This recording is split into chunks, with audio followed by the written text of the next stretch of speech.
আসসালামু আলাইকুম। এটিএন বাংলা সংবাদে সবাইকে স্বাগত জানাচ্ছি সীমা খান। শুরুতেই বিআরবি কেবলস সংবাদ শিরোনাম। ছাত্রদের নিয়ে মন্তব্যে সংসদে শিক্ষামন্ত্রী দুঃখ প্রকাশ। দিনভর রাজধানী সহ দেশের বিভিন্ন স্থানে বিক্ষোভ। শিক্ষামন্ত্রীর পদত্যাগের দাবিতে শিক্ষার্থীদের মিছিলে পুলিশের লাঠিচার্জ। বন্যায় ৫৪ জনের মৃত্যু, ৬ লক্ষাধিক মানুষ ক্ষতিগ্রস্ত। ত্রাণমন্ত্রী খাবার, বিশুদ্ধ পানির তীব্র সংকটে বানভাসী মানুষ। দুর্গতদের সহায়তায় আন্তঃমন্ত্রণালয় বৈঠক। তরুণ উদ্যোক্তাদের সহজ শর্তে ঋণ দেয়া হবে, ঢাকা বিশ্ববিদ্যালয়ের প্রধানমন্ত্রী। তৃণমূল পর্যায়ের উদ্যোক্তাদের মূল স্রোতে আনতে চায় সরকার। সাবেক প্রধানমন্ত্রী শেখ হাসিনার দেশে ফেরার ঘোষণায় চাপে নেই সরকার। ব্রিফিংয়ে তথ্য উপদেষ্টা।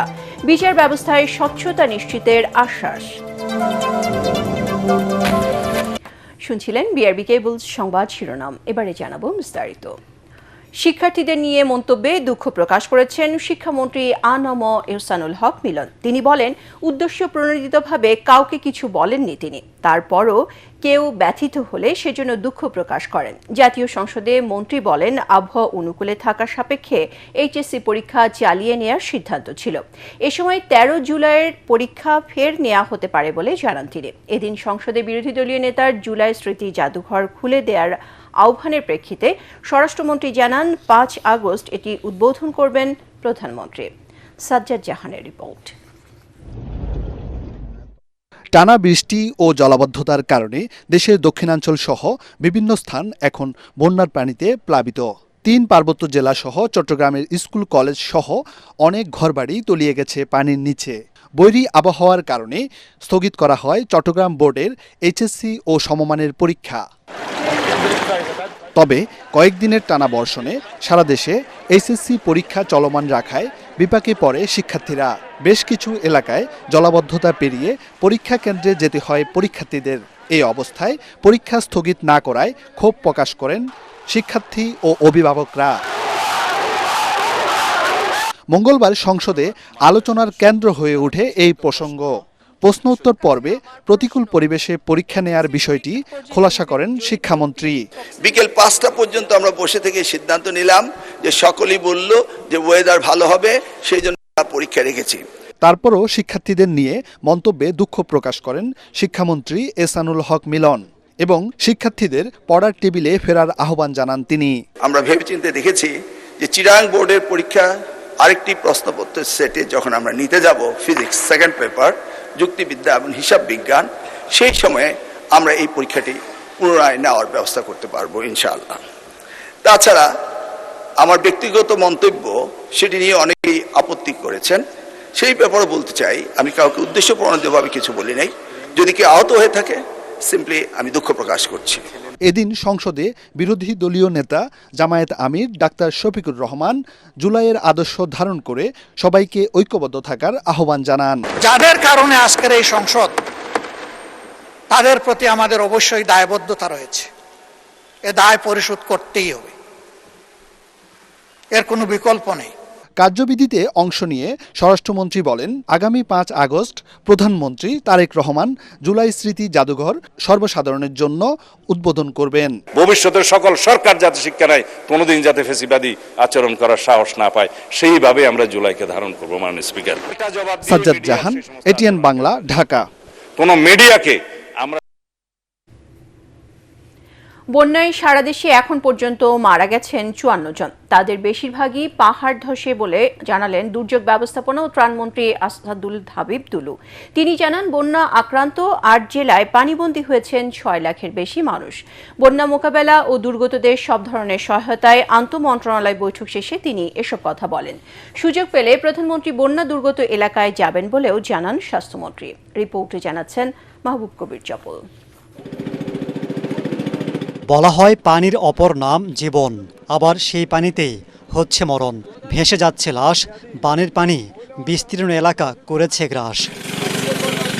সরকার বলছে অতিবৃষ্টি আর পাহাড়ি ঢলে দেশের ৮ জেলায় আকস্মিক বন্যা হয়েছে।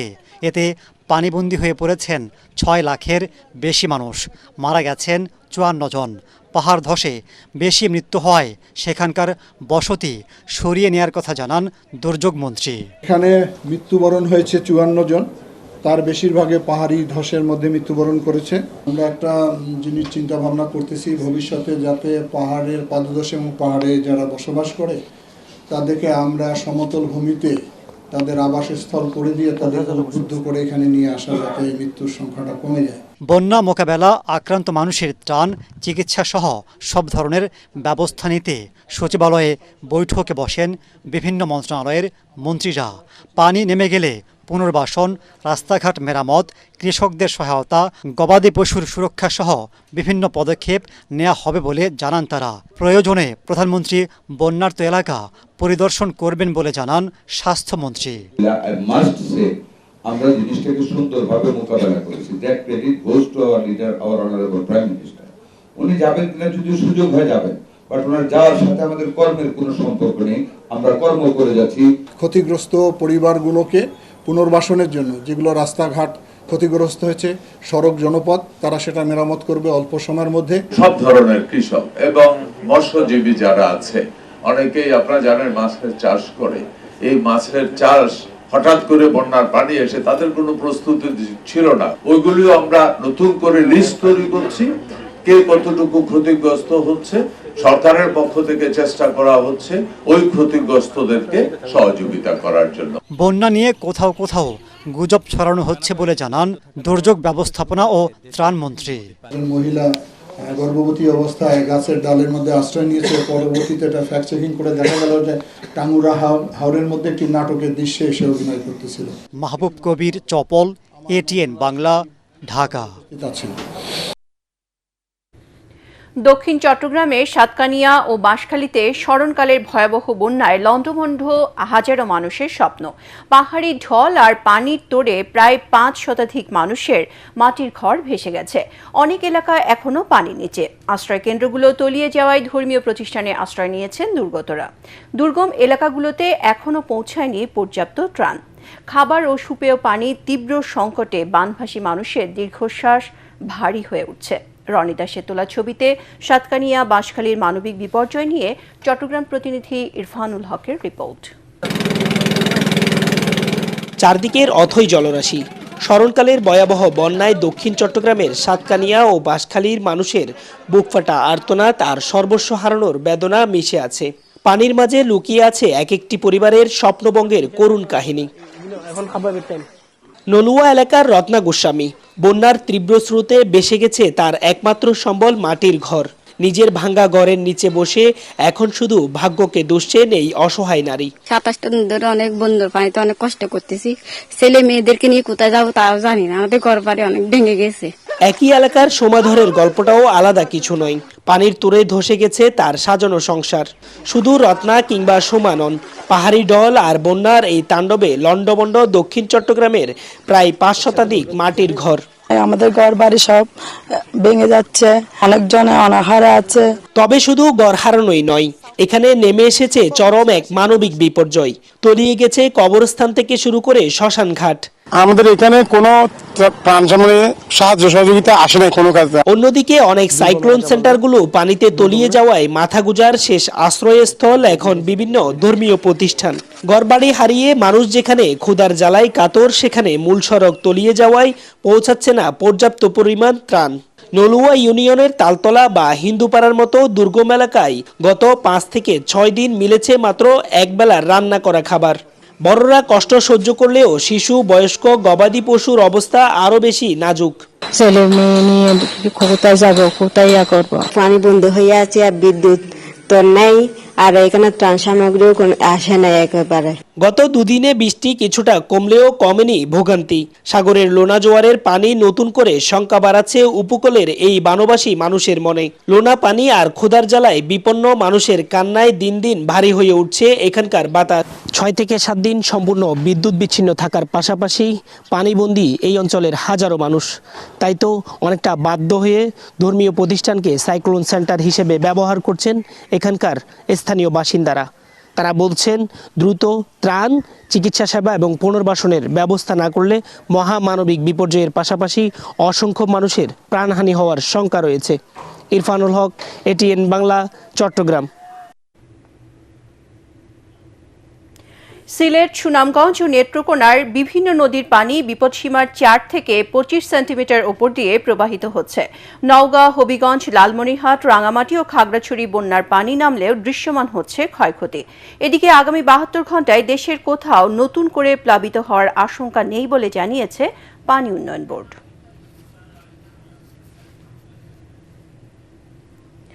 শিক্ষামন্ত্রীর পদত্যাগের দাবিতে শিক্ষার্থীদের সংসদ ভবন ঘেরাও কর্মসূচিতে লাঠিচার্জ করে পুলিশ। বিকেলে নগরীর সায়েন্স ল্যাব থেকে আন্দোলনরত শিক্ষার্থীরা জাতীয় সংসদ ভবনের সামনে অবস্থান নেয়।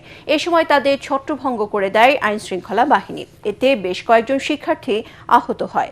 এছাড়া মঙ্গলবার সকাল থেকেই রাজধানী সহ দেশের বিভিন্ন স্থানে বিক্ষোভ কর্মসূচি পালন করে শিক্ষার্থীরা। বিস্তারিত তৌহিদুর রহমান নিশানের রিপোর্টে। প্রতিকূল আবহাওয়ায় পরীক্ষা নেয় ক্ষোভে ফুঁসছে শিক্ষার্থীরা। পূর্ব ঘোষণা অনুযায়ী রাজধানীর উত্তরা, মিরপুর ও সায়েন্স ল্যাব মোড়ে একযোগে বিক্ষোভ করে আন্দোলনকারীরা। এ সময় বৈরী আবহাওয়ায় পরীক্ষা নেয় তীব্র প্রতিবাদ জানিয়ে বিক্ষুব্ধরা শিক্ষামন্ত্রীর পদত্যাগ দাবি করে। উনি কোশ্চেন করছে, ফিজিক্সে 8টা সিকিউ থাকে, এর মধ্যে উনি 2টা সিকিউ ভুল করছে।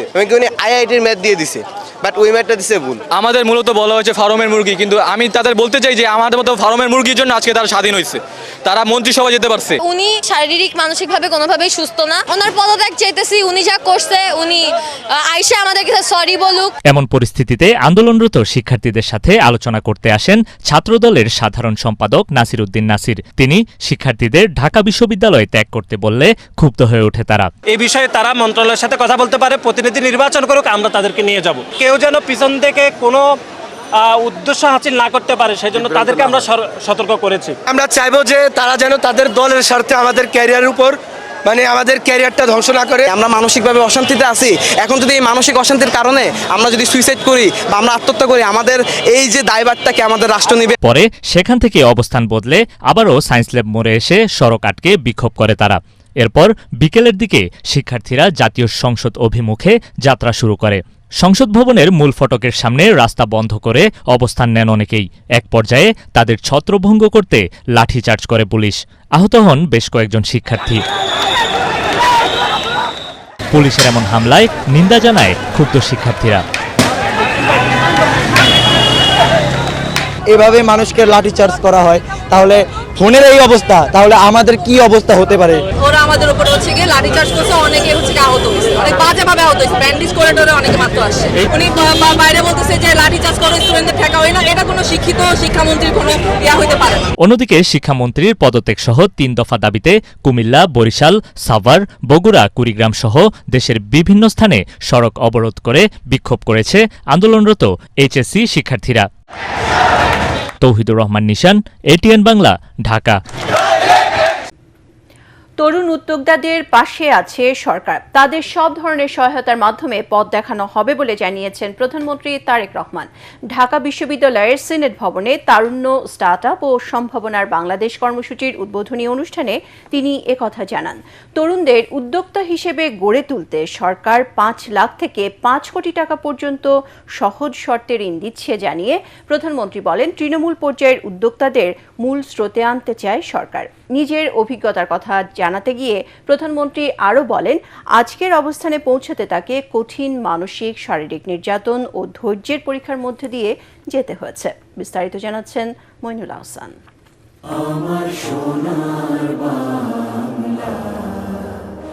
তরুণদের উদ্ভাবনী ধারণা, সৃজনশীলতা এবং উদ্যোক্তা সম্ভাবনাকে জাতীয় উন্নয়নের মূলধারায় যুক্ত করতে শুরু হলো বিশেষ কর্মসূচি তারুণ্য, স্টার্টআপ ও সম্ভাবনার বাংলাদেশ।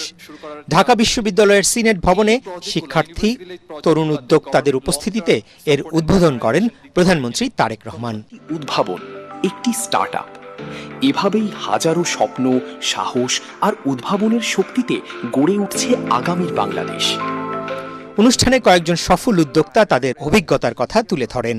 পাশাপাশি বিভিন্ন বিশ্ববিদ্যালয়ের শিক্ষার্থীরা তরুণরা উদ্যোক্তা হিসেবে গড়ে উঠতে সরকারের কাছে কি ধরনের সহায়তা চায় তা তুলে ধরে প্রধানমন্ত্রীকে নানা প্রশ্ন করেন। আজ 42টি জেলায় 3,20,000-এর মতন কৃষক আমাদের সঙ্গে যুক্ত। 2018 সালে আমার মেয়ে স্কুলে পড়ে, ওর বেতন দেওয়ার জন্য আমি 20,000 টাকার মূলধন নিয়ে ব্যবসা শুরু করি। আজ সেই ছোট উদ্যোগটি বছরে প্রায় কোটি টাকা রাজস্ব অর্জন করছে। ক্লাস 6 থেকে বিসিএস পর্যন্ত আমাদের 25 লক্ষেরও বেশি শিক্ষার্থী আমাদের সাথে যুক্ত আছেন এবং আমাদের সাবস্ক্রিপশনের কস্ট 200 টাকারও কম হয়। অনেক প্রান্তিক স্টুডেন্টরাও আমাদের সাথে ইজিলি যুক্ত হতে পারছেন। যাদের ভালো স্টার্টআপ বা ব্যবসায়িক ধারণা আছে কিন্তু জামানত নেই, তাদের জন্য ঋণ পাওয়া সহজ করতে সরকারের কি উদ্যোগ রয়েছে? শিক্ষার্থীদের প্রশ্নের জবাব দিতে গিয়ে প্রধানমন্ত্রী তারেক রহমান বলেন, শুধু চাকরির পেছনে ছুটলে হবে না, মেধাবী তারুণ্যকে উদ্যোক্তা হিসেবে নতুন কর্মসংস্থান সৃষ্টিতে কাজ করতে হবে। আমরা 5 লাখ টাকা থেকে 5 কোটি টাকা পর্যন্ত একজন স্টার্টআপ যে উদ্যোক্তা তাকে আমরা সহায়তার চেষ্টা করব। ব্যাংকের যে হ্যাসেলগুলো আছে, বিভিন্ন রকম কোলাটারাল সিকিউরিটি দিতে হয়, বিভিন্ন কাগজপত্র দিতে হয়, এটা আপনাকে যাতে এটা এর ভিতর দিয়ে যেতে না হয়, আপনি আসবেন, আপনার কমিটি করেছে, তারা আপনারা দেখবে, দেখে ডিসিশনে আপনাকে উইদাউট এনি কোলাটারাল আপনাকে তারা ফান্ড করবে। আইটি পার্কগুলোকে আমরা ওইভাবে গড়ে তুলতে চাচ্ছি। এখানে ধরেন আপনি যদি ওরকম একজন এন্টারপ্রেনার হন, আপনার একটা স্পেস প্রয়োজন, আমরা আপনাকে একটা স্পেস ওখানে দিয়ে দেব। নিজের জীবনের অভিজ্ঞতার কথা জানাতে গিয়ে প্রধানমন্ত্রী তারেক রহমান বলেন, কোনো কিছু অর্জন করতে হলে ধৈর্য, কঠোর পরিশ্রমের বিকল্প নেই।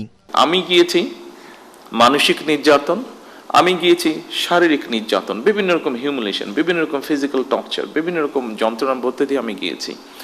অনেক ধৈর্যের পরীক্ষা দিতে হয়েছে। তারপরে আমি আজকে আলহামদুলিল্লাহ আল্লাহর রহমতে একটা জায়গায় এসেছি। আপনাদেরকে খুব সংক্ষেপে এটা বলার কথা অর্থ হলো, আপনাদেরকে এরকম অনেক কষ্টের মধ্যে দিয়ে যেতে হবে।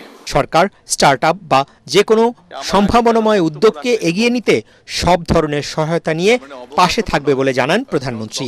আমরা আছি আপনাদের সাথে, আপনাদেরকে হেল্প করার জন্য, আপনাদেরকে পথ দেখানোর জন্য, আপনাদের পাশে দাঁড়ানোর জন্য আমরা আছি। যারা মানুষ, সমাজ, সামগ্রিকভাবে দেশের উপকার করছেন, আপনাদেরকে প্রয়োজন, লক্ষ কোটি মানুষের জন্য প্রয়োজন, আপনাকে প্রয়োজন, এই দেশের জন্য প্রয়োজন। তথ্য ও যোগাযোগ প্রযুক্তি মন্ত্রণালয়ের আয়োজনে অনুষ্ঠানে 6টি স্টার্টআপ উদ্যোক্তাদের হাতে অনুদানের চেক তুলে দেন প্রধানমন্ত্রী। মইনুল আহসান, এটিএন বাংলা, ঢাকা। সাবেক প্রধানমন্ত্রী শেখ হাসিনা দেশে ফেরার ঘোষণায় চাপে নেই সরকার, বরং তাকে স্বাগত জানানো হবে। সচিবালয়ে নিয়মিত ব্রিফিংয়ে একথা বলেন প্রধানমন্ত্রীর তথ্য উপদেষ্টা ডাক্তার জাহিদুর রহমান। পাসপোর্ট ছাড়াও দুদেশের সরকারি পর্যায়ের যোগাযোগে তিনি দেশে আসতে পারেন বলেও জানান ডাক্তার জাহেদ। দেশে আসার পর বিচারে তার মৃত্যুদণ্ড বহাল থাকলে তা কার্যকর করা হবে, আর আদালত খালাস দিলে শেখ হাসিনা মুক্তি পাবেন বলেও জানান তথ্য উপদেষ্টা। মাহবুব কবির চপ্পলের আরেকটি রিপোর্ট। বাংলাদেশ কি প্রধানমন্ত্রী শেখ হাসিনা মৃত্যুদণ্ড মাথায় নিয়ে ভারতে অবস্থান করা সাবেক প্রধানমন্ত্রী শেখ হাসিনা সংবাদ মাধ্যম রয়টার্সকে জানিয়েছেন ডিসেম্বরে বাংলাদেশে ফিরবেন তিনি। তার ঘোষণায় রাজনৈতিক মহলে নতুন আলোচনার সৃষ্টি করেছে। তিনি সত্যি কি আসবেন নাকি সরকারের উপর চাপ সৃষ্টি করছেন তা নিয়েও চলছে কথার লড়াই। প্রধানমন্ত্রীর তথ্য উপদেষ্টা বলছেন, শেখ হাসিনার দেশে ফেরার ঘোষণায় কোনো চাপে নেই সরকার। জিওপলিটিক্যাল এটা কোনো ইস্যু বলে আমি মনে করি না। ওনার কোনো রাজনৈতিক ভবিষ্যৎ এই দেশে আছে বলে আমি শুধু আমার কথা বলছি না, আমি ইভেন যারা আওয়ামী লীগের প্রতিও কিছুটা সিম্প্যাথাইজার, আমাদের চারপাশে পরিচিত মানুষ আছে, তো তারাও মনে করেন না যে ওনার কোনো রাজনৈতিক ভবিষ্যৎ আছে। তো এইটাই আর কি, সুতরাং এটাকে আমি কোনো চাপ বা কোনো প্রবলেমের কিছু বলে মনে করি না। শেখ হাসিনা বলেছেন তার পাসপোর্ট জব্দ করা হয়েছে, তিনি কিভাবে দেশে ফিরবেন এটা নিয়ে কোনো সমস্যা হবে না বলে জানান তথ্য উপদেষ্টা। তিনি বলেন, শেখ হাসিনা সত্যি ফিরতে চাইলে দুদেশের সরকারি পর্যায়ে আলোচনা করে ব্যবস্থা করা হবে। উনি আসলে কিভাবে আসবেন প্রসেসটা ঠিক হয়ে যাবে, আমি জানি না উনি কিভাবে কি করবেন না করবেন, উনি এখানে কিভাবে আছেন এগুলো ওই রাষ্ট্র জানেন। উনি যদি আসতে চান ওই রাষ্ট্র আমাদের রাষ্ট্রের সাথে কথাবার্তা বলে ব্যবস্থা করবেন। ডাক্তার জাহেদ বলেন, শেখ হাসিনা দেশে ফিরলে তাকে বিচারের মুখোমুখি করা হবে। চাইলে তিনি বিদেশি আইনজীবী নিয়োগ করতে পারবেন। আদালত যে সাজা বহাল রাখবে সেটাই মেনে নিতে হবে। স্বাগত জানাচ্ছি আমরা জাস্টিস, আবার ওই কথাটা আগে একদিন বলেছিলাম, আমরা তার জন্য জাস্টিস নিশ্চিত করতে চাই। উনি মামলা ফেস করবেন। আইসিটিতে এখন বিদেশি লয়ার আনারও স্কোপ আছে। পৃথিবীর শ্রেষ্ঠতম লয়ার তিনি আনুন, তিনি তাকে ডিফেন্ড করার চেষ্টা করুন। ওখানে অবজারভার রাখা যায়, ওখানে ভিডিও ক্যামেরা রাখা যায়। তিনি যে অপরাধ করেছেন, যে মৃত্যুদণ্ড আছে সেটা যেন বহাল থাকে।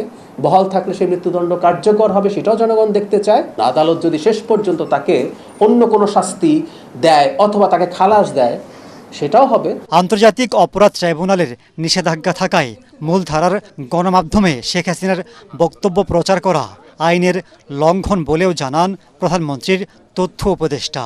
যতক্ষণ পর্যন্ত এই বার উঠছে না, এই বারটা আছে, আমরা রাষ্ট্রের আইন মেনে চলার চেষ্টা করতে হবে। মাহবুব কবির চপল, এটিএন বাংলা, ঢাকা।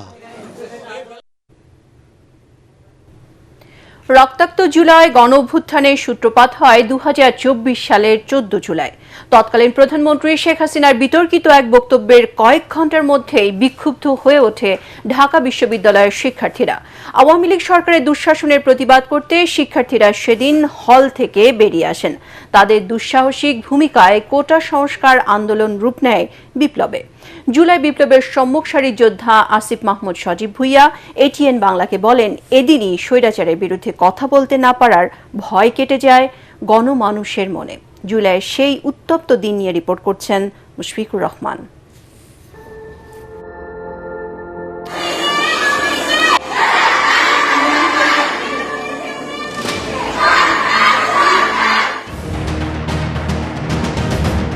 প্রকৃতির নিয়ম মেনেই সেদিন সূর্যাস্ত হয়, কিন্তু এর সঙ্গে সঙ্গে যেন আওয়ামী লীগের দীর্ঘ শাসন অবসানের প্রতিধ্বনি শোনা যায় ঢাকা বিশ্ববিদ্যালয়ের হলপাড়ায়।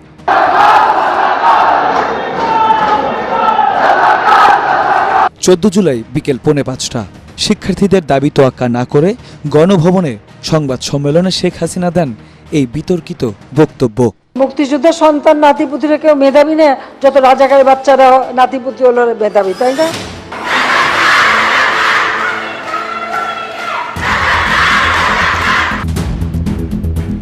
ফুঁসে ওঠে গোটা বাংলার ছাত্রছাত্রীরা। গতি পায় কিছুটা ধীর গতিতে চলা বৈষম্য বিরোধী কোটা সংস্কার আন্দোলন। হলপাড়ার প্রতিবাদে উত্তপ্ত হয়ে ওঠে ঢাকা বিশ্ববিদ্যালয়। ওই রাতে রাজু ভাস্কর্য এবং ভিসি চত্বরে জড়ো হয়ে নানা স্লোগান দেন বিক্ষুব্ধ শিক্ষার্থীরা।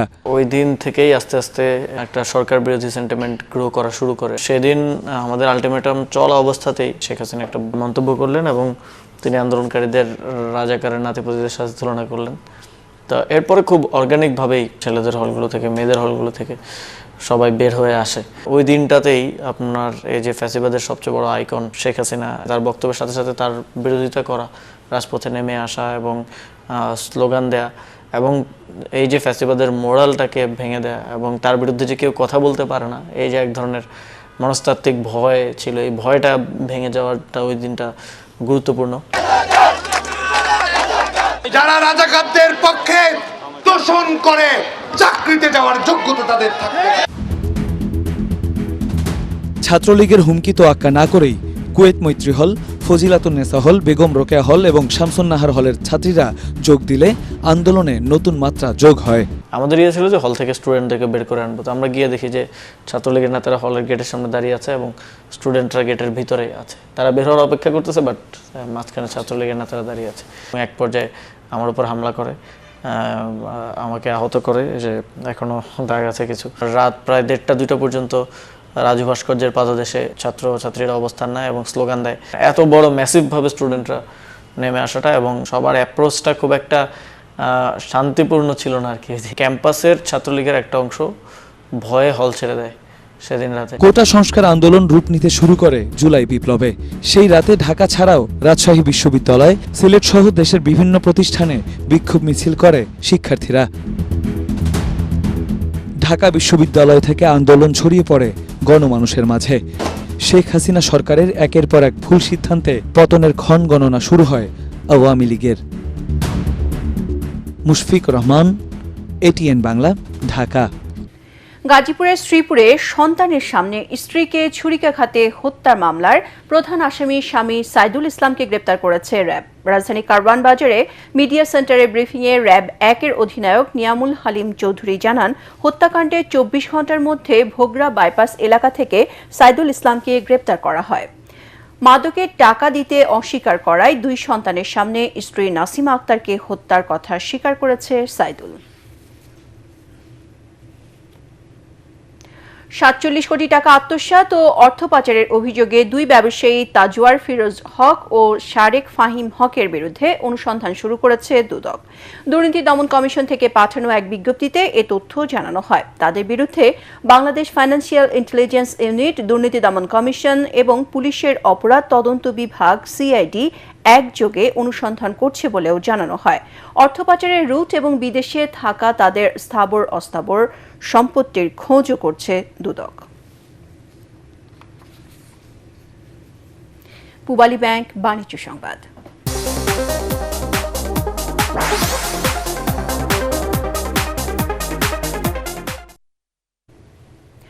দেশের সম্প্রচার সাংবাদিকদের সবচেয়ে বড় সংগঠন ব্রডকাস্ট জার্নালিস্ট সেন্টার বিজেসি তাদের সদস্যদের স্বাস্থ্য সুরক্ষা ও কল্যাণে ধারাবাহিক কার্যক্রমের অংশ হিসেবে 18 জন সদস্যের হাতে আফজালুর রহমান স্বাস্থ্য বীমার চেক তুলে দিয়েছে।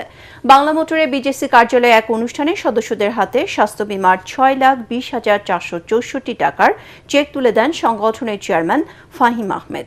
এতে উপস্থিত ছিলেন বিজেসির সদস্য সচিব ইলিয়াস হোসেন এবং ট্রেজারার মানুষ ঘোষ। বিজেসির ট্রাস্টি হারুনুর রশিদ তালুকদারের নেতৃত্বে এই কমিটিতে সদস্য সচিব হিসেবে রয়েছেন বিজেসির নির্বাহী শাহনাজ শারমিন। এছাড়া কমিটির সদস্য হিসেবে রয়েছেন নির্বাহী শামসুল হুদা, শহীদ আহমেদ এবং যুগ্ম নির্বাহী মনিরা ফেরদৌসি ও সালাম ফারুক।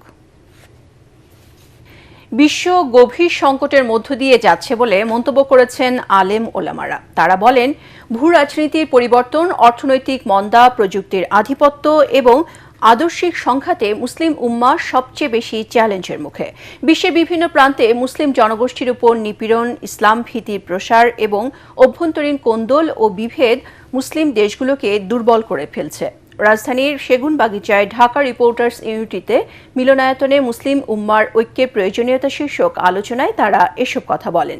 বেসরকারি সংস্থা এক মুসলিম দাওয়া কল্যাণ সংস্থা শীর্ষক সভায় অন্যান্যের মধ্যে বক্তব্য রাখেন বাংলাদেশে নিযুক্ত ইরানের রাষ্ট্রদূত মনসুর চাভুসি, ঢাকা দক্ষিণ সিটি কর্পোরেশনের প্রশাসক আব্দুস সালাম ও দৈনিক আমার দেশের সম্পাদক মাহমুদুর রহমান। এবারে খেলার খবর।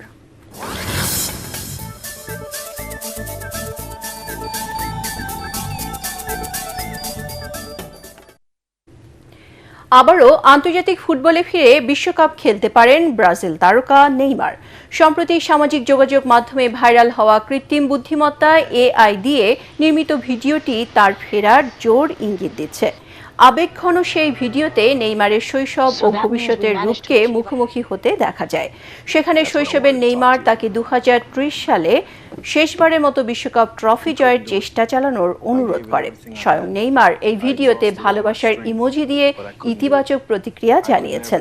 তার এই মন্তব্যই ভক্তদের মনে আন্তর্জাতিক ফুটবলে ফেরার নতুন আশার আলো জাগিয়েছে। নরওয়ের কাছে অপ্রত্যাশিতভাবে হেরে বিশ্বকাপ থেকে ব্রাজিলের বিদায়ের পর আন্তর্জাতিক ফুটবল থেকে অবসরের ঘোষণা দেন ব্রাজিলের সর্বোচ্চ গোলদাতা।